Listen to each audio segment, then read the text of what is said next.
So you're having a hard time of putting a workout in your schedule, and we all have busy schedule. So with this workout, only lasts 10 minutes, 5 different exercises, 30 seconds on, 30 seconds off, and you can do this anywhere. So this is full body. We're going to start off with some high knees in place.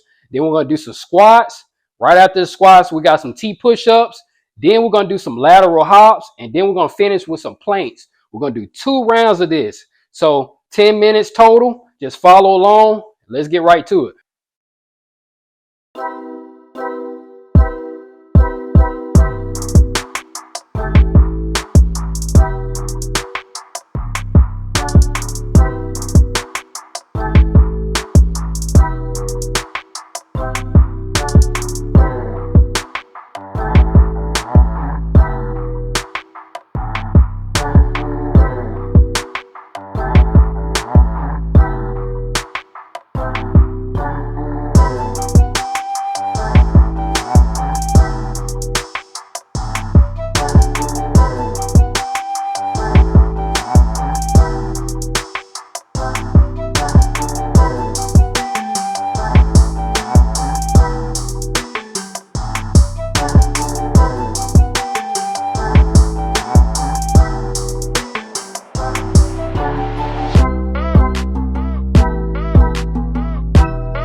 Good work if you completed that workout all the way through. See, I got a sweat, 10 minutes. That's all you need. So don't stress it if you can't make it to the gym. You can't pump out that whole full hour. 10 minutes is very effective. A little is a lot. So remember that. Good workout. See you next one.